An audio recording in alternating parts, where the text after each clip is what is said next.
Hi guys! Good morning! Welcome to my YouTube channel! And for today's video ulit guys ay nagluto ako ngayong tanghalian.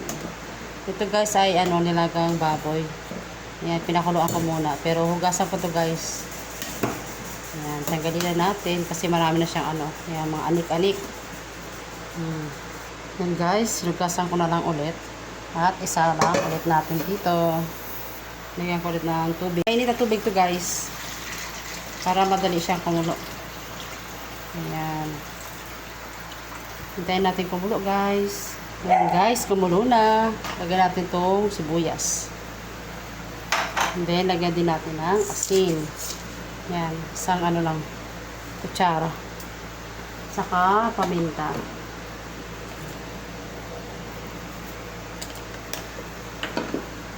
Yan, haluin na natin to guys at hintayin natin itong lumambot. Papakuluan natin yung karning baboy hanggang sa lumambot. Check naman natin guys itong karning baboy. Yan, check natin kung malambot na. Medyo matigas pa.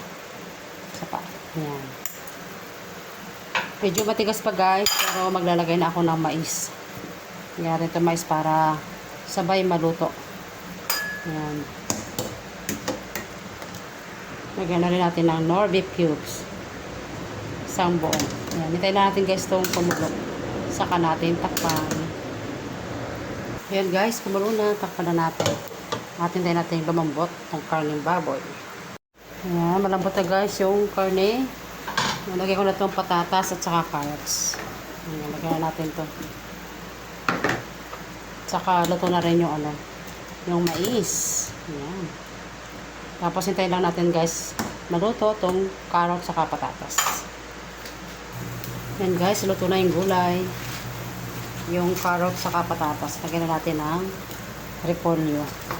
Ayan. Saka pechay. Ayan guys, punong-puno ang aming kaldero. Ayan, lasa na siyang bulalo kasi baka yung nor cubes na nilagay ko. Bulalong baboy na guys ang tawag dito. Ayan. Hintayin lang natin guys maluto yung gulay at saka repolyo. Lagyan mo natin guys ng paminta para masarap. Ayan. Halo-haloy lang natin ito. Mabilis na ito guys maluto. Kaya ready na i-serve ang ating nilagang baboy na may mais. Diba? Sarap ng aming ulam ngayon. Tapos, ininit ko na rin pala guys yung, yung tira naming ayan, menudo. Konti na lang. Kaya, ito na yung aming tanghalian. Ayan, kain tayo guys. Mga katikim. God bless po. And thanks for watching.